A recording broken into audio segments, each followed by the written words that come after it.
Bismillahirrahmanirrahim. Okey, dah.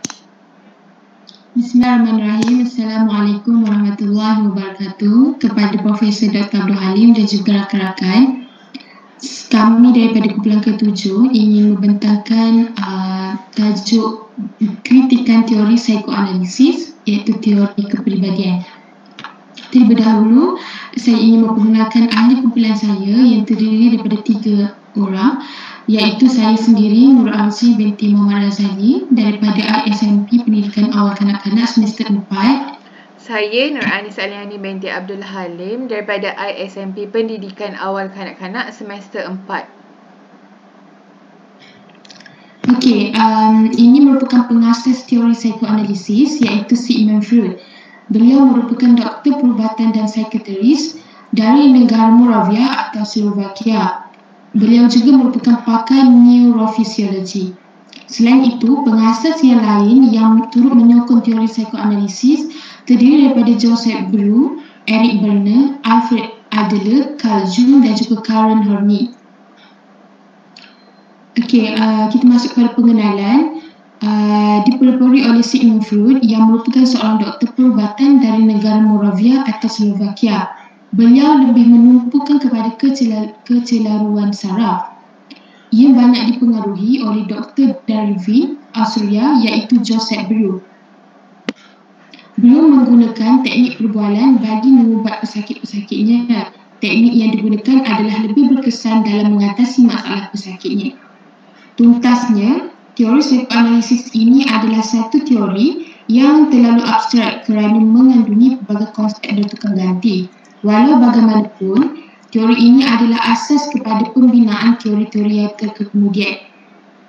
Justru, teori ini juga menyumbang di dalam aspek-aspek sastra seperti kefahaman yang diberikan kepada pembaca tentang tahap kesedaran yang sering berinteraksi di dalam jiwa sehingga membawa kepada kerisauan, peringkat-peringkat perkembangan personaliti dan masalah-masalah yang berkaitan dengannya. Malah ia juga merupakan sifat semula jadi manusia yang sering didorong oleh naluri ke arah nafsu semata-mata. Itu merupakan pengenalan bagi teori psikoanalisis. Seterusnya, Okey, seterusnya ini adalah ciri-ciri dalam teori psikoanalisis. Menurut pandangan daripada Sigmund Freud, beliau mengatakan fitrah manusia ni dilahirkan dengan desakan naluri yang semula jadi. Dan berdasarkan kepada pandangan beliau, mulalah lahir konsep anti-rasionalisme dalam segala gerak-geri manusia. Yang pertama, beliau mengatakan ciri-ciri teori psikoanalisis ini terdiri daripada manusia ini tidak bersikap rasional dalam membuat keputusan ataupun dalam apa jua keadaan. Yang kedua ialah tingkah laku manusia ni lebih digalakkan oleh naluri kehaiwanan dan juga desakan biologikal ataupun kepuasan nafsu. Dan pengarang ataupun penulis ada yang mengambil ciri-ciri teori psikoanalisis ni kerana mereka meletakkan watak ataupun perwatakan dengan menggunakan teori psikoanalisis dengan melihat ciri-ciri yang terdapat dalam watak seseorang. Jadi bila penulis tu meletakkan ciri-ciri ni dalam watak tu dengan secara keseluruhannya, pembaca juga dapat menghayati penceritaan yang ingin disampaikan oleh penulis. Seterusnya ialah manusia ni dilahirkan dengan desakan naluri semula jadi, iaitu desakan yang paling utama. Desakan yang paling utama adalah desakan untuk mendapatkan kepuasan nafsu dia sendiri. Desakan ni dia berlaku dalam diri seseorang, sama ada lelaki ataupun perempuan. Tak kira lah lelaki ataupun perempuan. Dua-dua tu sama sahaja dan mereka telah terperangkap kepada asas naluri dan desakan yang jahat ini. Desakan-desakan kejahatan ni perlulah dibendung. Sebab kenapa? Sebab dengan pengalaman-pengalaman dalam masyarakat ni, kita tak nak benda tu jadi makin nampak buruk, makin memberi perkara negatif kepada masyarakat di luar sana. Dan dalam erti kata yang luas, termasuklah juga kekeluargaan. Dari sini bermaksud bila desakan tu terjadi, tak kira sama ada perempuan ataupun lelaki, kalau dia datang rasa sifat kehaiwanan dia tu, dia tak kira, dia tak nampak keluarga ke, kawan ke apa semua, dia boleh je nak buat jahat sebab dia dah tak nampak apa-apa lagi dah. Dan dengan demikiannya kita kena adakan ciri-ciri sosialisasi, dan kalau sosialisasi ni tidak berlaku, maka individu tu akan berhadapan dengan ciri-ciri yang boleh merosakkan peraturan-peraturan tu dalam masyarakat tu sendiri. Dan apabila kesedaran ini berlaku, maka individu tu dianggap sebagai zalim. Okey, seterusnya ialah tidak bersosial dengan masyarakat-masyarakat yang lain, dan manusia ni tidak dapat membawa haluan nasibnya. Dan seperti yang saya sebut tadi, penuh desakan yang mampu merosakkan diri ataupun orang lain. Seterusnya,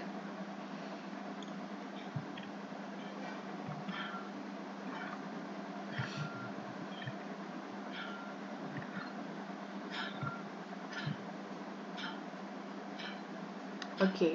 Seterusnya, 3 tahap personality yang terdapat dalam teori psikoanalisis ini ialah super ego. Super ego ini merupakan sistem personality yang mempunyai nilai moral.